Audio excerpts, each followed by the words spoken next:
All right, let's dive into Noah's Ark. The flood, the The animals. whole epic saga. Exactly. But get this. Yeah. We're looking at it from a Chinese perspective today. Fascinating. It's like a puzzle, right? Like a puzzle, yeah. But with pieces from everywhere. What we find is that this approach kind of challenges our assumptions It does, totally. about Noah's Ark. Yeah, and when you see it through this Chinese lens, Yes. it's amazing what connections pop up It is. to science, to other cultures, Other cultures, yeah. and our sources for this deep dive. Yes. They compare the Bible Right. to Chinese mythology and to modern science. That's right. And let me tell you, Okay. it gets a little wild. Like, how long did Noah live? Well, 950 years. wow. The Bible tries to explain that. It does. It suggests that before the flood, Okay. people lived longer. Okay. And then after, lifespans got shorter. So it's like a Right. it's like a biological mystery. Right. What happened? It is. It is. And here's the thing. Okay. It's not just the Bible. Right. This whole long lifespan before a flood idea, you see it in other ancient texts too, Oh, really? like the Sumerian king list. Interesting. They talk about these rulers Okay. living for thousands of years 1,000. before this big flood event. Huh. And then Chinese mythology, Okay. you have the three sovereigns Yes. and the five emperors, Right. Right. also with these insanely long reigns. Yeah, you start to wonder if all these different cultures I know, right? knew something we don't. Were they tapping into some shared knowledge Right. that we've just lost? It's possible. Now get this. Okay. The Bible, it says after the flood, Yeah. that lifespans, they'd be capped Capped. at 120 years. Okay. And guess what? Right. That's about right even today. It's true, even with modern medicine. The 120, it's Yeah. about the limit. Pretty much, yeah. But here's the thing. Okay. They said that in the Bible centuries ago, Right. way before we knew anything About biology. about how the body ages. Yeah, how did they know? Right. Really is a remarkable coincidence. It is. Almost like they knew something we didn't. Like they had some insight Right. into how we work That we're just now figuring out. that we're just rediscovering. Yes. Exactly. Now, speaking of ancient wisdom, Okay. our source found this really interesting thing Oh. in the Chinese language. Okay. You know, the character for world. Yes. Right. Well, the ancient form of it, Uh-huh. it represents 30 years. Interesting. A generation. Right. So a 30-year span. If you think about it, Yeah. a generation being about 30 years, Okay. multiply that by 4, 4 generations. and you get 120 years. Whoa. Right. It's like it's hidden Like it's encoded right there. right in the language. Right in the language. But how did they even know about No. this 30-year generation thing? Big- Back then, It's a puzzle. did they understand these cycles? It makes you wonder Way before we did. what they knew. Yeah, and if lifespans really did change, Okay. like, Yeah. what could have caused it? Well, the Bible has an explanation. It does. It says that the flood, a flood. it removed something, What? a layer of water vapor Water vapor. Okay. that used to be in the atmosphere. Oh, interesting. And you know what? Actually will- kind of lines up with what scientists are saying About about the Earth's ancient climate. really Yeah, think about those giant pterosaurs. the ones with the Huge wing, wings. like 30 feet across. Yeah, I can't even imagine. How did they fly? I know. The air would have to be Denser. Much denser. So maybe that water vapor could have made the air like that. It's possible. And then there's those fossils Right. of like tropical plants. Warm climate plants. Yeah. Yeah. But they find them in like the Arctic, in places that are freezing now. I know. It's weird. So was it like The whole planet was Yeah. basically a greenhouse. everywhere? Yeah, All the time? maybe. It's a possibility. Okay, but what about Right. rainbows? Rainbows. The Bible says that there weren't any Before the flood. before the flood, right? How does that? Well, think about it. Okay. How do rainbows form? Light through water droplets. Right. Sunlight through water droplets. And they refract the light or? Refracted and reflected. Right, reflect it. And for that to work, Yeah. you need low air density. Okay. If you had all that water vapor, Oh, it would change how the light. it would mess things up. So no rainbows The rainbows. until after the flood, Exactly. when that vapor was gone. Right. So the flood, It's like it made rainbows. that made rainbows possible. Wow. Yeah, it's amazing how Right. everything's connected. It is. Their air, the light, the rainbows. And the flood. Crazy. Okay, let's talk about the ark. The ark itself. Yeah, everyone pictures Noah And the animals. for all the animals. Yep. But he wasn't alone. No, really. he has family. His wife? His wife. His sons. 3 sons. And their wives. And their wives. That's 8 people. 8 people. And you know what? That number might tie into the Chinese language. Oh, really? You know the character for boat? Yeah, that one. It's made up of 3 parts. Okay. An enclosure, the number 8, Okay. and mouths. Wait, are you saying Well, it's interesting, isn't it? that the character for boat Yeah, could be because of Noah's Ark? it's a possibility. But didn't the Bible get to China? Relatively recently. Yeah, pretty recently. Which is why it's so interesting What is? that we don't know the origin of that character. We don't. So we don't know when it appeared. We don't know when. Or what inspired it. Or why. Wow, that's a real mystery. It is. It's like this echo of the Ark. It's like an echo. But we don't know where it came from. Exactly. It makes you wonder It does. what other connections are hidden Right. between these cultures. It's fascinating. Okay, now for the big question. Let's hear it. Could Noah's Ark actually hold all the animals? That's the question everyone asks. I mean, every single species. All on one boat. On one boat, it doesn't seem possible. Well, the Bible gives us dimensions It does. in cubits, Cubits, that's like an ancient unit of measurement. I know, but The problem is what? the length of a cubit, Uh-huh. it changed over time. So we don't know for sure. We don't know the exact size of the Ark. But even if we don't know exactly, Yeah. it had to be huge, It right? would have been massive. Have you heard about that reconstruction? The one in the Netherlands. Yeah, built by Johan Huybers. I've seen pictures. It is colossal. And it took him years to build. Years and a whole team of people. It's incredible. Just imagine what Noah would have needed. Right. The resources, the manpower. Yeah, it blows my mind. It's a testament to the sheer scale of the Ark. Okay, but how would you even fit? Well, if we take an average cubit Okay. and calculate the volume, Yeah. you'd be surprised At what? how much space you actually need. For all the animals. Not for all the animals. For what then? For their DNA. DNA. You're saying Noah maybe just took DNA It's samples? a possibility. So was Mrs. Noah. No, hold on. Brought on board as a DNA strand, too. Of course not. The 8 humans. Okay. They were there to manage things. To take care of the Ark. Yeah, the DNA, the environment. Wow, what a job. Imagine the responsibility. Yeah, no, I wouldn't want it. It would be a lot. Speaking of safeguarding life, Yeah. have you heard of the Svalbard Global Seed Vault? It's like a modern-day Noah's Ark. It is. For plants. Yeah, way up in the Arctic. Protecting I biodiversity. mean, this thing is built to last. Nuclear war. Meteor strikes.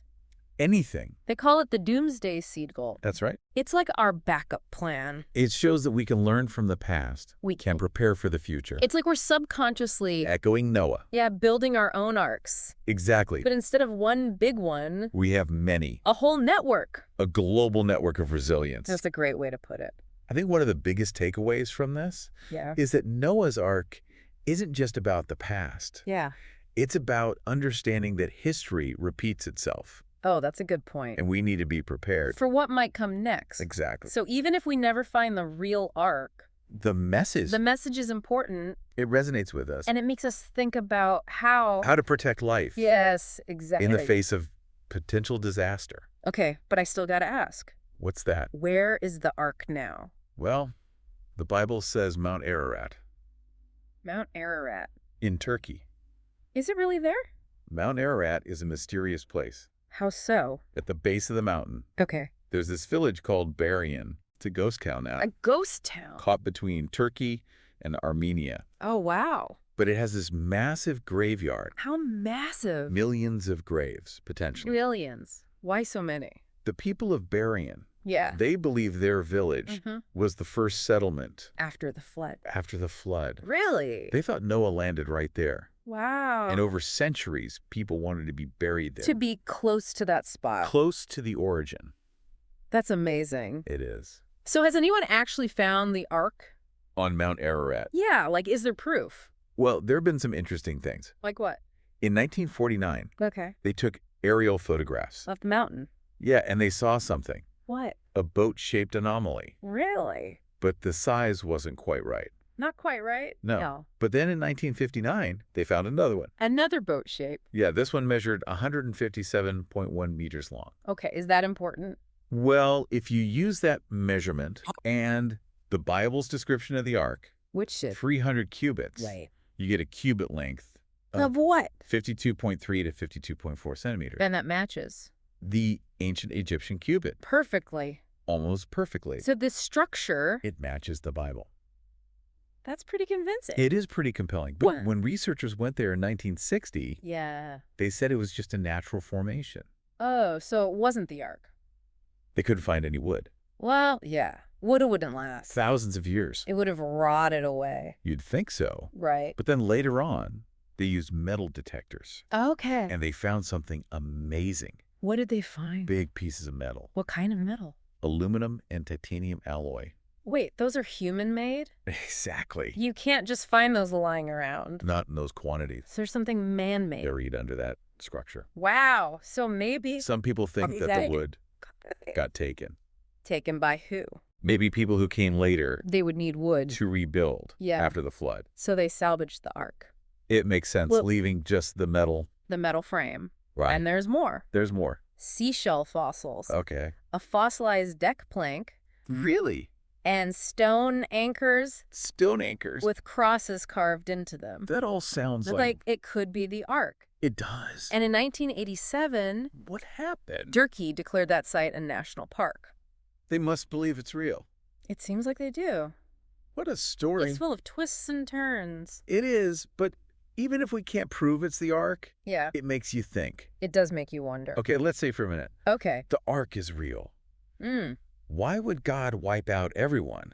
Big question. Like, what was so bad? Well, our source suggests it wasn't just human sin. It wasn't. There's a darker explanation. Okay, I'm listening. The Bible mentions fallen angels. Fallen angels. Okay. And these angels, Yeah. they bred with humans. Whoa, hold. And animals. Fallen angels having kids. It's a strange concept. With humans and animals. Yeah, and this idea isn't just in the Bible. Really? You find it in other ancient texts, too. Mm. These offspring were called Nephilim. Nephilim. They were giants. Giants. So superhuman strength, a tendency toward cruelty. So they were basically Upper slum. a big problem. Yeah. Are you saying the Nephilim? Well, think about it. Okay. Maybe the flood wasn't about punishing us. It wasn't. Maybe it was about getting rid of them. The Nephilim. Yeah, like cleaning up a mess. A divine mess. You could say that. So God created these powerful beings. And then they messed things up. they did. And he had to hit the reset button.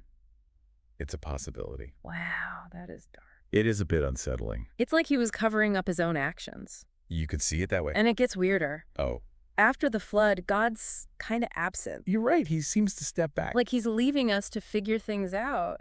On our own. Yeah. Without his direct guidance. That is chilling. It is. It's like we got a second chance. But without the same rules. And you know what? Law. The whole story. Of Noah's Ark. Yeah, it feels relevant today. How to so? The environmental destruction. Right. Social unrest. Yeah. All the chaos. It does sound familiar. What if Noah's Ark isn't just a story? Okay. What if it's a prophecy? A prophecy of what? Of the future. Of our future. Yeah, like we're heading down the same path. The same path as those before the flood.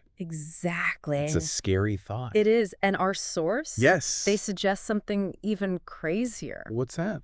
What if time is flowing in reverse? In reverse, what do you mean? Like we're going backward. Backwards through time. Instead of forwards. Wow. And Noah's Ark, Uh-huh. it's not behind us. It's in front of us. Yeah, we're heading towards it. That is mind-boggling. It's wild, right? Time going in reverse. Yeah, like what if Like maybe... our idea of time, Yeah. it's all wrong. Like that straight line. The past and future. Yeah, past behind us. Right. Future ahead. What if it's an illusion? And Noah's Ark, Yeah. we think it's ancient history. Right. But what if it's not? What if What if that's the end point? the end of a cycle? And we're going towards it. It really makes you think Kind of does. about time Yeah. and where we fit in. So we're not evolving. We're devolving. Maybe. Or maybe. Maybe it's not even that simple. Maybe it's about cycles. Cycles, okay. Repeating patterns. Okay, hold on. I need a minute. Take your time. This is a lot. It is a lot to process. Time travel, prophecies. The end of the world. Yeah, and Noah's Ark right in the middle of it. It's a lot to unpack. But if this reverse time thing is right, If it's true, then the Ark, it's not just about the past. it's about our future. Maybe it's a roadmap A roadmap. I like that. showing us what to avoid, What choices led to... to disaster.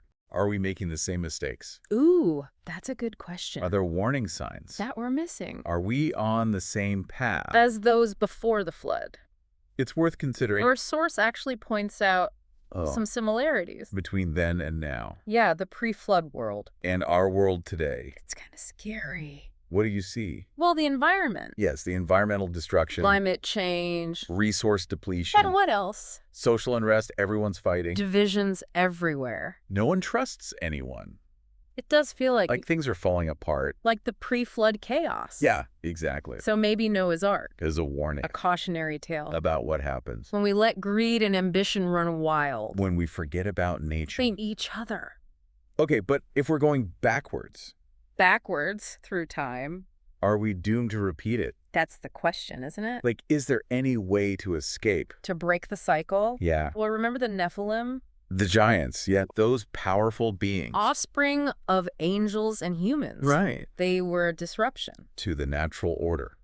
What if they're a metaphor? A metaphor for what? Or the bad stuff inside us. The darkness within. Our capacity for evil. Greed, violence, destruction. Maybe the flood. It wasn't just about physical beings. Yes, it was about cleansing that inner darkness. So not a literal flood. More like a metaphorical one. A cleansing of our souls. A rejection of negativity.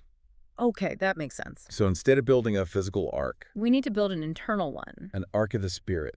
Filled with what? Wisdom, compassion, understanding. To help us through the tough times. To weather the storms. That's beautiful. It's about finding a way to navigate the chaos. Without losing ourselves. Okay, but how do we do that? It's not easy. But our source suggests it starts with choices. Our choices. Individual and collective. Like what? Remember that seed vault? The Svalbard one. Yeah, it's an example. Of what? Of humans coming together. To protect the future. Even with all the uncertainty. So even if time's going backwards. We can still make a difference. There's still hope? There's always hope. We can change things. We have the power to choose. That's amazing. That's the beauty of consciousness. We learn, we adapt. And we act. Our source doesn't give a simple answer. No.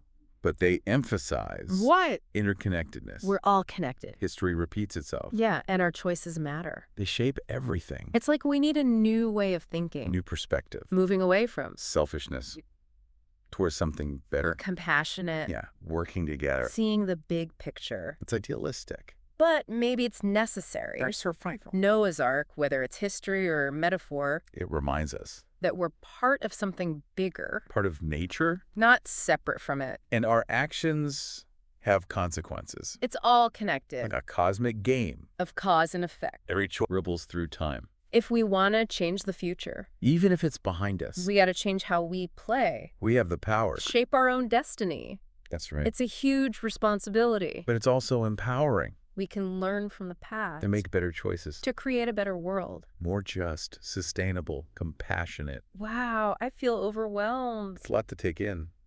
But in a good way. I know what you mean.